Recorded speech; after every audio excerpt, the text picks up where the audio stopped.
आज हम पढ़ेंगे क्लास 9th की दूसरी पोयम सिंपैथी। सिंपैथी को कंपोज किया है चार्ल्स मैके ने। चार्ल्स मैके एक कवि, पत्रकार, लेखक, मानव विज्ञानी, उपन्यासकार और गीतकार थे। इनका जन्म 27 मार्च 1814 को हुआ था। 24 दिसंबर 1889 को इनकी मृत्यु हुई थी। इनके पिता का नाम था जॉर्ज मैके और इनकी माता का नाम था अमेलिया कारगिल। इनकी दो पत्नियां थीं।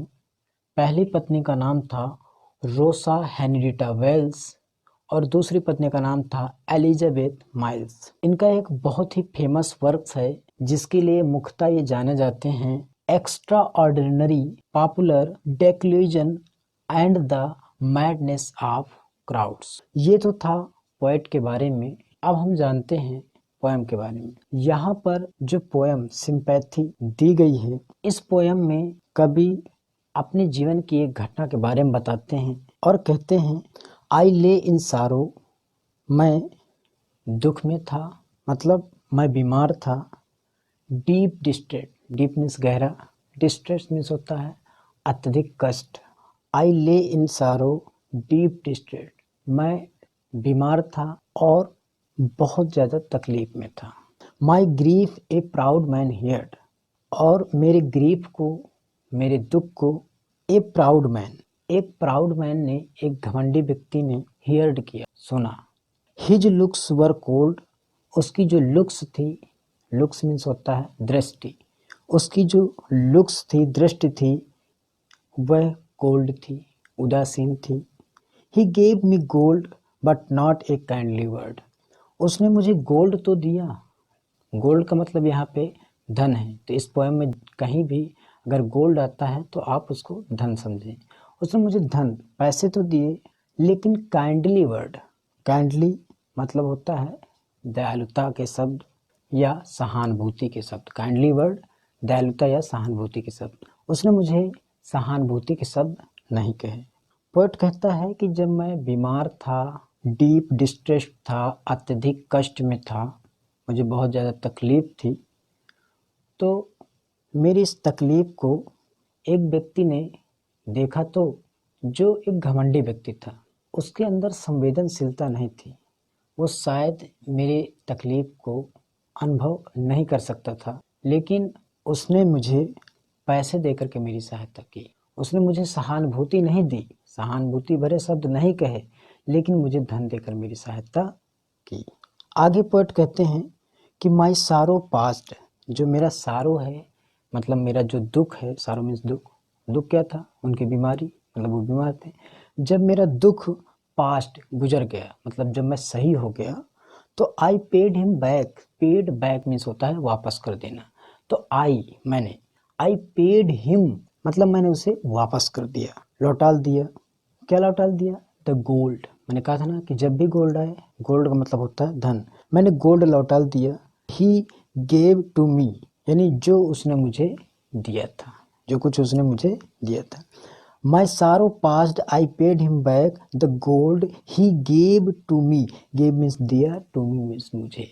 उसने जो मुझे गोल्ड दिया था, जो धन दिया था, उसे मैंने वापस कर दिया। देन तब stood erect and spoke my thanks, then तब स्टूड इरेक्ट, स्टूड मीन्स खड़ा होकर के, इरेक्ट, इरेक्ट मीन्स सीधा, सीधा खड़ा होकर के, एंड स्पोक, स्पोक बोला, माई थैंक्स, थैंक्स मीन्स धन्यवाद। तो इस पूरी लाइन का अर्थ है कि then stood erect and spoke my thanks, तब मैं तन कर का मतलब है कि यहाँ पे सीना तान करके, मैं सीना तान करके खड़ा हो गया और मैंने थैंक्स कहा, स्पोक मीन्स कहा, मैंने उसे थैंक्स कहा।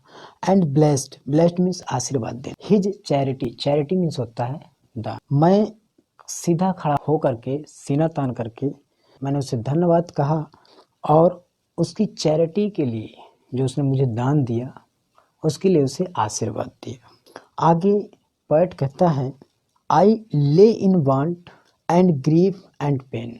तो इस पूरी लाइन का आप एक साथ अर्थ समझें। देखिए, ग्रीफ, ग्रीफ मीन्स होता है दुख, एंड पेन, पेन मीन्स होता है तकलीफ।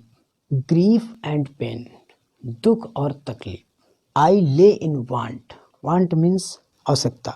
तो देखिए आप ऐसा समझिए, पोएट कहता है कि मुझे फिर से ज़रूरत थी। किस बात की ज़रूरत थी? मुझे आवश्यकता थी, अर्थात मैं फिर से बीमार पड़ गया। और क्या कहता है कि मुझे ग्रीफ दुख था, एंड पेन तकलीफ थी। मुझे फिर से नीड आवश्यकता थी, मतलब नीड आवश्यकता का मतलब यहाँ पे ये कहना चाह रहा है कि मैं फिर से बीमार पड़ गया और मुझे दुख था, तकलीफ थी।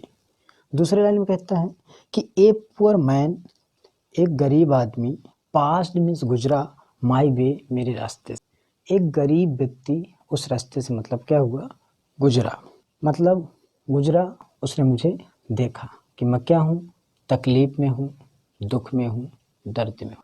तो पोएट कहता है कि ही बाउंड माई हेड, तो उसने बाउंड किया माई हेड, मेरे हेड को, मेरे सिर को। ही गेव मी ब्रेड, और उसने मुझे ब्रेड दिया। ब्रेड, यहाँ पे ब्रेड का मतलब है रोटी, ठीक है। तो जब भी ब्रेड आए तो आप रोटी समझिएगा। तो ही बाउंड माई हेड, उसने बाउंड किया, दबाया मेरे हेड को, मेरे सिर को। ही गेव मी ब्रेड, और उसने मुझे ब्रेड दिया, मतलब रोटी दिया, खाने को दिया। He watched me day and night, और वॉच्ड, वॉच्ड मीन्स होता है देखभाल करना, मी माने मेरी, नाइट एंड डे, और उसने दिन और रात मेरी क्या की? देखभाल की। How shall I pay him back again, how shall, कैसे, आई पे हिम बैक, मैंने बताया था कि पे हिम बैक, पे बैक मीन्स रिटर्न करना, वापस करना। तो पे हिम बैक, मैं कैसे, हाउ कैसे करूँगा, बैक रिटर्न, अगेन पुनः, फिर से, फॉर ऑल, फॉर ऑल मतलब सब के लिए। ही डिड, ही उसने, डिड माने किया, टू मी मीन्स मेरे लिए। तो how shall I pay him back again for all he did to मी।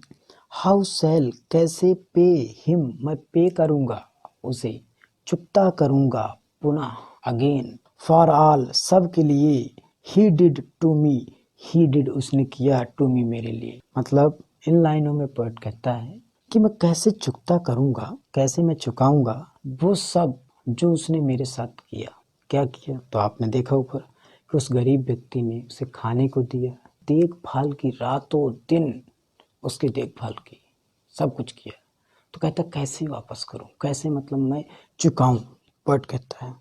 और कहता है oh gold is great, gold is great but greater far is heavenly sympathy. Gold is great, gold महान है, धन महान है, पर धन से ज्यादा महान है हेवनली सिंपैथी। अब आप यहाँ समझिएगा हेवनली सिंपैथी क्या होती है। हेवनली, हेवनली मतलब होता है ईश्वरीय, सिंपैथी सहानुभूति। देखिए जो सहानुभूति है ना वो ईश्वर की देन है। संवेदनशीलता, किसी के दूसरे के दुख को महसूस करना, समझ करना, ये एक प्रकार से ईश्वरीय गुण, इसको खरीदा नहीं जा सकता। तो यहाँ पे पोएट कहता है कि धन से ज्यादा अधिक महत्वपूर्ण होता है। यानी अब आप ये समझिए कि महान धन तो है पर सिंपैथी से ज्यादा, हेवनली सिंपैथी, इस ईश्वरीय गुण से ज्यादा महान नहीं। अब देखिए इस पूरी पोएम में पोएट क्या संदेश देना चाहता है। पोएट कहता है कि हमें जो धन है इस धन को उतना महत्व नहीं देना चाहिए, यानी धन उतना महत्वपूर्ण नहीं है जितना कि सहानुभूति। इस पूरी पोएम को पढ़ने के बाद हमें पता चलता है कि धन उतना महत्वपूर्ण नहीं है जितना कि क्या है, सहानुभूति। क्योंकि धन को वापस किया भी जा सकता है लेकिन सिंपैथी को नहीं। तो धन से ज़्यादा सिंपैथी महत्वपूर्ण है, ये संदेश उन्होंने दिया है पोएट ने। तो इस पोएम का आप संदेश समझ गए होंगे। संदेश क्या है कि धन से अधिक महत्वपूर्ण है सहानुभूति, यानी सिंपैथी, ठीक है, गोल्ड नहीं। ऐसा भी नहीं है, गोल्ड भी महत्वपूर्ण है पर उससे ज़्यादा महत्वपूर्ण क्या है, सिंपैथी है। और जो इस पोएम में कवि का उद्देश्य था वह उद्देश्य ये है कि लोग लोगों के प्रति संवेदनशील हों, धन के प्रभाव में संवेदनशीलता को ना खोएं। यानी प्रत्येक व्यक्ति के प्रति संवेदनशील होना बहुत ज़रूरी है, संवेदनशीलता बहुत ज़रूरी है, ठीक है। ये पोएट का इस पोएम में उद्देश्य था।